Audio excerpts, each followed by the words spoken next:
Es begrüßen Sie Sabine Haupt, Urs Widmer und Hardy Ruess. Wir werden in der nächsten halben Stunde ein Buch besprechen miteinander, einen Roman geschrieben von einem Australier, von David Malouf. Das Buch heißt Jenseits von Babylon. Und was man bis jetzt vielleicht sagen kann, das berühmteste, jedenfalls was an die Öffentlichkeit bis jetzt getreten ist, über Autor und Buch, ist sicher dieses. Der Autor David Malouf hat vor wenigen Wochen für diesen Roman den zurzeit höchst dotierten Literaturpreis der Welt bekommen, nämlich den Impact Dublin Preis. Der Urs Widmer als Autor werden Sie jetzt wahrscheinlich große Augen und Ohren machen, der immerhin etwa 200.000 Schweizer Franken beträgt. Also müsste man annehmen, wenn ein Buch einen solchen Preis bekommt, sollte es ein recht gutes Buch sein.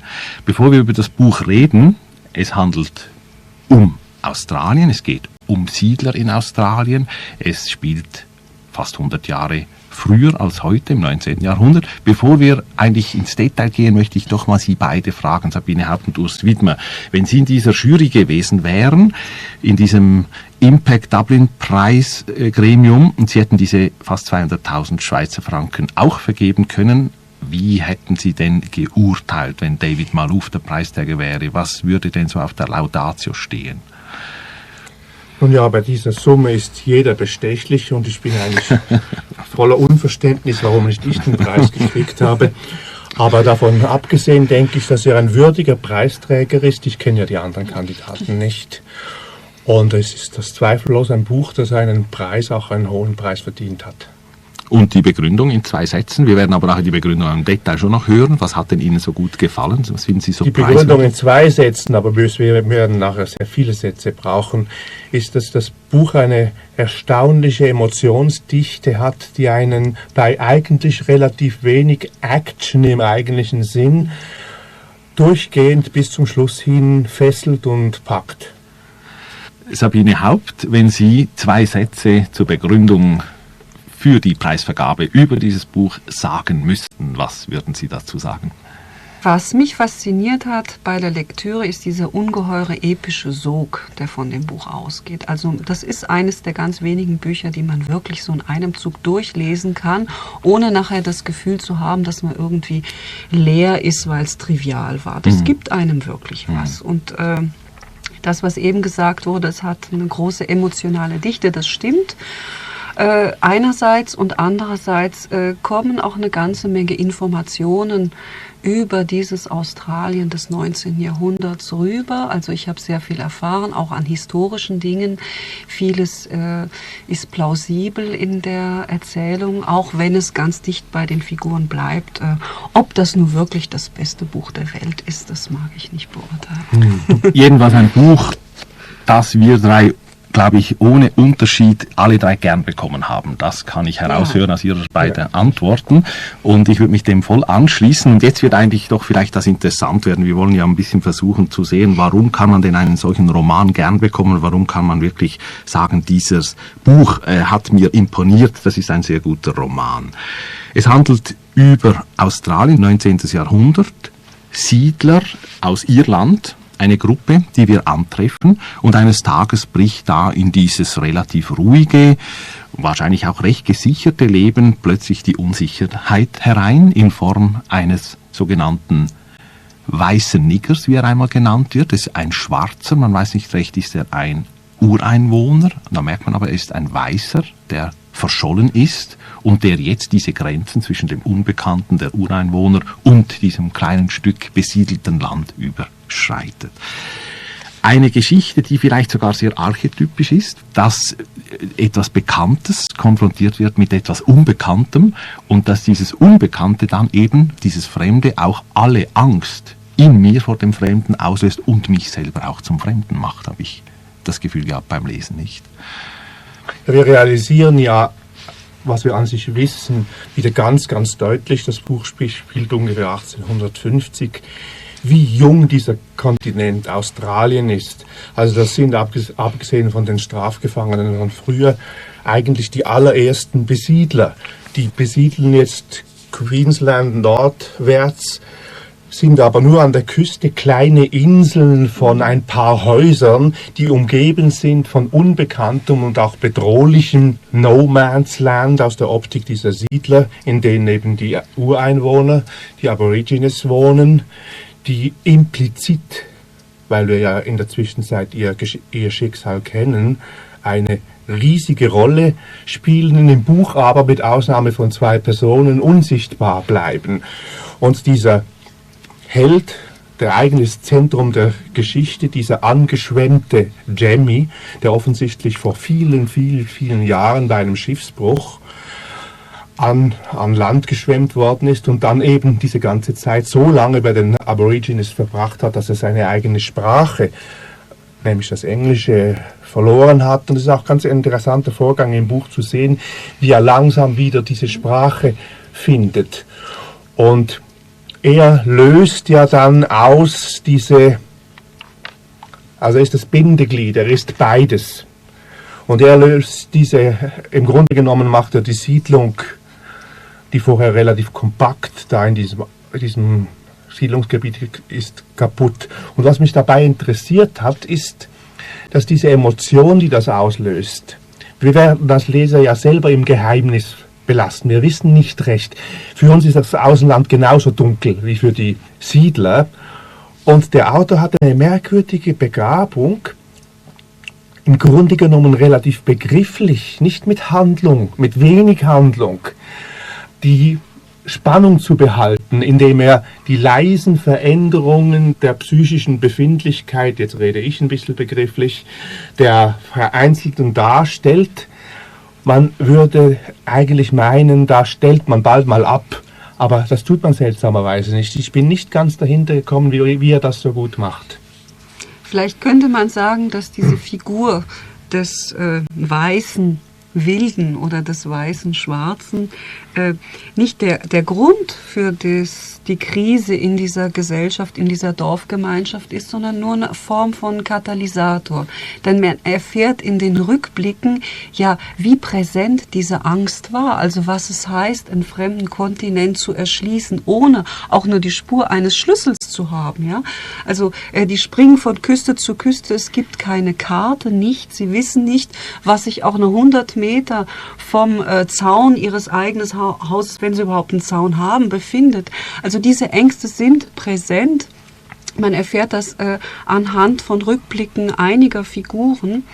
Wichtig erscheint mir, dass hier auch ein literarischer Topos aufgegriffen und zum Teil verändert wird. Also das Motiv des edlen Wilden ist ja kein besonders originelles Motiv in der Literatur. Origineller ist hier, und dafür gibt es nur ganz wenige Beispiele in der Literaturgeschichte, dass der Fremde, der vermeintlich schwarze Ureinwohner, ja eigentlich ein Weißer ist. Das heißt also, es findet die Kontamination zweier Motive statt, der edle Wilde und auch des Wolfskindes, also des ausgesetzten weißen Kindes. Das heißt, die Frage, was ist eigentlich so fremd an dem Fremden, wird ergänzt durch eine zweite Frage, die vielleicht noch beunruhigender ist. Was ist eigentlich, was ist das eigene am eigenen? Also was ist eigentlich die Identität? Was zeichnet einen Weißen aus? Ist Denken, Sprache, Habitus, ist es womöglich nur etwas Erworbenes? Ja? Und das sind ja Gedanken, die auch begrifflich dann durchaus begrifflich theoretisch aufgearbeitet werden, und zwar in der Perspektive des Pastors Fraser.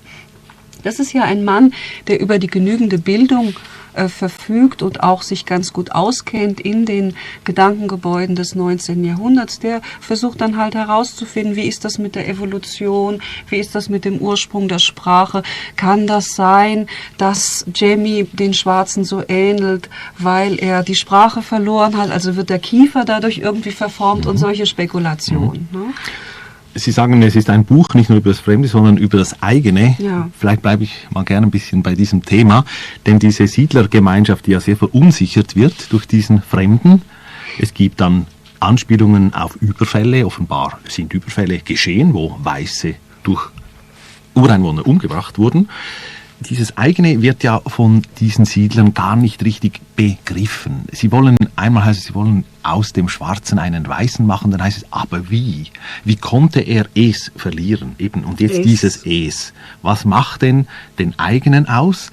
Das ist etwas ganz Entscheidendes. Und ein Moment haben Sie genannt, Sabine, habt ihr sicher die Sprache. Denn der Wilde, in Anführungszeichen, der schwarze Wilde hat ja auch eine eigene Sprache. Er hat Ausdrücke gelernt bei den Ureinwohnern und er denkt, das wissen wir über die Erzählung, er denkt manchmal, das erzähle ich denen gar nicht, weil man es in deren Sprache gar nicht so sagen kann, wie man es sagen müsste. Natürlich ist das Buch implizit auch ein Plädoyer über die Aborigines von heute, also ein positives Plädoyer. Das wird aber irgendwie manifest nie angesprochen. Was Jamie aber auslöst, ist, bis zu seinem Auftauchen war diese Siedlung wohl vollkommen unreflektiert. Und die mussten auch unreflektiert leben, die mussten miteinander auskommen und das ging nur, wenn man möglichst wenig dachte und wenn man möglichst wenig über die Vergangenheit dachte und wenn man sozusagen seiner Zukunft arbeitend, aber nicht zu sehr denkend entgegenschritt. Die sind ja alle nicht freiwillig da gelandet an einem Ort, der in seiner Art ebenfalls schrecklich war, weil noch nicht erobert. Ich glaube, die meisten, jedenfalls wird das von der Hauptfamilie gesagt, stammen aus den Bergbaugebieten von Schottland unter sozialen Bedingungen, die schrecklicher nicht sein könnten und sind für immer und ewig ausgewandert und wissen das auch und kommen nie mehr zurück und kommen an einen Ort, wo sie langsam, und Jamie löst das eben aus, draufkommen, dass es hier auch furchtbar ist, dass sie aber trotzdem nicht zurückgehen wollen. Aber die Erinnerungen tauchen auf, wie der Schnee doch schön war und die schwarzen Gesichter und die Handorgel, die der Onkel spielte und all diese Dinge. Und auch Jamie selber findet seine Erinnerung langsam wieder, auch ein absoluter Horror, aber all das beginnt zu leben und auf diese Weise zerbröselt diese Siedlung im Grunde genommen in zwei Lager, in ein, wenn Sie so wollen, aufgeklärtes Lager und in ein brutales Lager, das eigentlich nur eine einzige Idee hat, diese Schwarzen ringsum abzuknallen, damit es hier ruhiger wird. Es kommt ja dann auch zu diesem Fall fast von Lynchjustiz, wo der Jamie fast umgebracht würde. Und sehr schön und überzeugend für mich jedenfalls in diesem Buch, dass die Ängste auch hier wieder immer die Ängste sind, die die Leute eigentlich vor sich selber haben. Dieser Fremde spiegelt ja nur das Unbekannte, was sie von sich auch kennen und vor dem sie Angst haben. Aber vielleicht diskutieren wir hier weiter, nachdem wir vielleicht uns jetzt zuerst mal hineinbegeben in den Roman. Urs Widmer, Sie haben vom Schnee geredet, den die Siedler natürlich noch kennen, die ausgewandert sind aus Schottland, aus Irland und aus Großbritannien. Und der Beginn des Romans, der könnte uns eigentlich jetzt zeigen beim Zuhören, wie konkret, wie ruhig hier erzählt wird. Übrigens von einem sogenannten allwissenden Erzähler. Das ist eine ganz klassisch altmodische, ich sage das mit viel Ironie, altmodische, auktoriale Erzählweise. Der weiß, was in den Leuten drin vorgeht, sehr genau. Hören wir uns den Anfang des Romans an, wo der Bub, der zur Familie MacIver gehört, der Lachlan Beatty, das ist ein Pflegekind, das sie angenommen haben, mit zwei Cousinen, mit der Janet und mit der Meg, spielerisch eine Wolfsjagd inszeniert und wo dann plötzlich aus dieser Wolfsjagd im Schnee in Australien ernst wird, wo der Schnee unter den Füßen zu schmelzen beginnt und dieser große Unbekannte auftaucht. Es liest Peter Kneer. Eines Tages, in der Mitte des 19. Jahrhunderts, als von Queensland gerade erst die Küste bis zu halber Höhe Richtung Norden besiedelt war, spielten drei Kinder am Rande eines eingezäunten Feldes, als sie etwas Ungewöhnliches bemerkten. Es waren zwei kleine Mädchen in geflickten Gingham-Kleidchen und ein Junge, ihr Vetter, in kurzer Hose und Hosenträgern, barfüßige Farmkinder alle drei und nicht leicht zu erschrecken. Sie hatten wenig Gelegenheit zum Spielen, doch seit einer Stunde waren sie mit einem Spiel beschäftigt, das sich der Junge ausgedacht hatte. Das Stück Land mit den lehmverschmierten Steinen und den Ameisenpfaden stellte einen Wald in Russland dar. Sie selbst waren Jäger die die Spur von Wölfen verfolgten. Der Junge hatte sich dieses Stück Scheinwelt aus einer Lesebuchgeschichte für Viertklässler ersonnen. Er ging völlig darin auf. Kalte Luft brannte ihm in den Nasenlöchern, Schnee knirschte unter den Füßen, das Gewehr, das er trug, ein ziemlich kräftiger Stecken, hing schwer von seinem Arm. Die Mädchen aber, vor allem Janet, die älter war als er und einen halben Kopf größer, langweilten sich. Was Schnee war, wussten sie kaum, und Wölfe interessierten sie nicht. Sie quengelten und trödelten hinterher, und er musste seine ganze Fantasie aufbieten, auch seinen Willen, der beharrlich war, um sie bei der Stange zu halten. Sie hatten einen blauen Kelpie dabei. Er tollte mit heraushängender Zunge durch die Gegend, aufgeregt, weil der Junge so ernst und konzentriert war, gleichzeitig ratlos, weil er nicht herauskriegen konnte, hinter was man eigentlich her war. Die Vorstellung von dem, was ein Wolf war, hatte man ihm nicht vermittelt. Er tanzte um die kleine Gruppe herum, manchmal vorneweg, manchmal neben ihr her, schnüffelte dicht am Boden entlang, hob die feuchten Augen in der Hoffnung, Weisung zu erhalten, und von Zeit zu Zeit, er war jung und leicht abzulenken, jagte er den geflügelten Insekten nach, die aufstoben, sobald die Kinder sich näherten, oder eine Heuschrecke, die sich mit gewichtigem Flügelsurren erhob und seitwärts seinen Kiefern entwischte. Dann nahm er plötzlich die Witterung auf. Begeistert aufjaulend schoss er in die Richtung ihres Grenzzauns, und die Kinder, alle drei, wandten den Kopf, um zu sehen, was er gefunden hatte. Lachlan Beatty fühlte, wie der Schnee zu seinen Füßen dahinschmolz. Er hörte ein schwaches, fernes Rauschen, als fahre Wind einen Tunnel hindurch, und er brauchte einen Augenblick, bis er begriff, dass dieses Geräusch aus seinem Innern drang. In der ungeheuren Hitze, die alles, was man sah, grell und verzerrt erscheinen ließ, hatte sich ein Teil von dem Sumpfgebiet mit seinen Kohlpalmen, ein Stück von dem Land da drüben, das ihnen verboten war, aus dem Graustreifen abgelöst, der den Horizont des Sumpfes bildete, und kam, langgezogen und verschwommen, mehr als wässrige, hitzeflirrende Luftspiegelung, denn als etwas Materielles, auf sie zugetrieben, gesprungen, geflogen. Ein Schwarzer. Das war der erste Gedanke des Jungen. Wir werden von Schwarzen angegriffen. Nach so vielen falschen Alarmen war es nun soweit. Die beiden kleinen Mädchen standen gebannt da.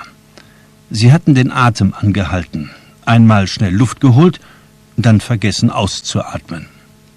Auch der Junge war sprachlos, doch fasste er sich schon wieder. Obwohl er sehr blass um den Mund war, tat er, was sein Mannsein von ihm verlangte. Sich fest an den Stecken klammernd, machte er beherzt einen Schritt nach vorn. Aber es war kein Überfall. Es gab bloß einen Feind. Und das Ding, soweit er es durch den Schweiß, der ihm in die Augen rann und bei den flackernden Umrissen erkennen konnte, war womöglich nicht einmal ein Mensch. Die stockähnlichen Beine, an den Gelenken ganz knorrig, erinnerten an einen verletzten Wasservogel, einen Brolga, oder an ein menschliches Wesen, das, wie in den Geschichten voller Zaubersprüche und Verwünschungen, die sie sich erzählten, in einen Vogel verwandelt worden war, nur halbwegs allerdings, so dass es jetzt, ohne das eine oder das andere zu sein, mit den Flügeln schlagend von dort drüben, jenseits des sumpfigen Niemandslands, auf sie zuhüpfte. Aus einer Welt, die Brutstätte all dessen war, was wild war und furchteinflößend und, da sie außerhalb jeder Erfahrung lag, nicht nur der eigenen, sondern auch der ihrer Eltern, Quelle aller Gerüchte von Schreckgespenstern und abergläubischen Vorstellungen und vor allem, was dem absoluten Dunkel angehörte. Peter Kneer hat eine Episode gelesen aus dem Roman von David Marouf, Jenseits von Babylon. Das Dunkle, hier angesprochen, Sabine Haupt und Urs Wiedmer, das in Gestalt dieses Fremden einbricht. Dunkel deshalb, weil man den Fremden nicht kennt, weil man Angst vor ihm hat, weil man sich gegen ihn wehren muss. Dunkel aber mir scheint das einfach wichtig zu sein, jedenfalls aufgrund meiner Lektüre, auch deshalb, weil das Buch ja alle diese Figuren, die scheinbar im Hellen steht, mit dem eigenen Dunkel konfrontiert. Dazu gehörte dann eben auch, um es mit einem Schlagwort zu sagen, der Fremdenhass, der im Verlauf der Geschichte plötzlich auch historische Dimensionen annimmt, indem man zum Beispiel gegen einen naturalisierten Deutschen und seine Familie pogromartig vorgeht, in dem politische Intrigen uns zu Gehör gebracht werden. Vielleicht sage ich das hier, dass das Buch gegen Schluss hin einen Zeitsprung macht.